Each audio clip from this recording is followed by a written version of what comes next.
congratulations, Ed. You said this horse is very, very good, and he looked it yesterday. Yeah, thanks. He's a pretty exciting horse, and couldn't really have done it much better. His first step out of novice company. So it was quite a big ask, but he answered it really well.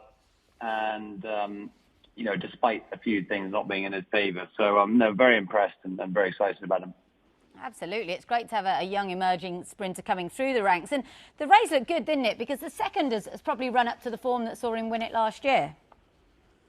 Yeah, and he was right back to form the other day at Beverley, and Judicial back in fourth, a really solid yard stake, won a listed race at Chester earlier in the year. And I think it's rock solid form, very, very, sound, consistent, hardy, battle-hardened sprinters, and for a young horse on only his third start to brush them aside, I think is it's a difficult thing to do, and I think he deserves a lot of credit for that.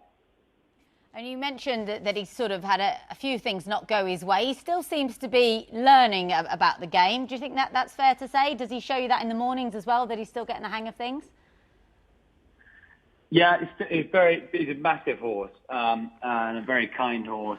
He's always been very relaxed and laid back in his work and everything he does at home. And I think as a result, he's a little bit of a slow learner. And, Tom said he jumped there's a footpath that runs across the course at the five furlong start. And so a furlong into the race, he's hurdling the track and the crossing there. So, he's still very green and babyish. And, when Tom pulled him out for his run, he wobbled around a bit, and he's not the finished article, and that's as exciting as what we saw.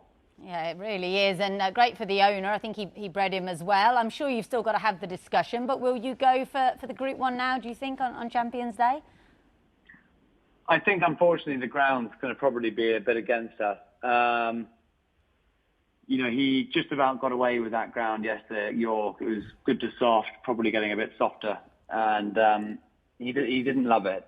So he's a top of the ground horse, really, and he's still a big frame of a horse, and he's going to be some horse to look at next year, and I'm sure that'll get that'll improve with time. So. If we don't run him again this year, it'll obviously be a real shame. But I definitely won't be running him on soft ground at Ascot. Well, he's definitely a Group 1 horse, whether it's this year or next. And you also had a runner in Germany yesterday. What did you make of the performance of Sunday Star there? Not beaten far at all in that Group 3.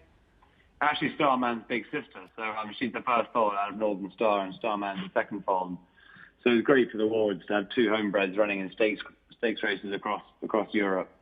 It's a good story. Yeah, Northern Star was the first horse they ever owned, and these are the first two progeny. So a huge achievement by them. And she was a bit disappointing, to be honest. We went all the way over there hoping to. She's got plenty of black type on her page, and she's earned plenty of black type herself. So we were going there really to get that all important stakes win at bold black type, but unfortunately she fell short. But she ran well. She ran well in defeat, but we were a little disappointed. Oh, that's a shame. Of course, you've done well in Germany before. We were lucky enough to have you here at Meydan earlier this year, and you're brave enough to try the dirt with a couple of horses. How are they, Assimilation and Desert Doctor? Because we've not seen them on the track for a while. Are they having a bit of a break, or have they moved on? No, they had a very well-deserved and long summer holiday, and they enjoyed lockdown. And Desert Doctor actually might run at the weekend. Assimilation's probably a week or two behind them. And we're just gearing them up for the winter campaign. So the Doctor could head back over to Dubai. Assimilation won't. Okay, well, great to hear. It'd be great to have you back here again. And before I let you go, how's English King doing? He's great, thanks. He's in really good form. He's all set for the weekend. He'll be entered for the Ledger today, and we'll keep all options open for France, the Grand Prix de Paris. So ground will be the deciding factor, I expect.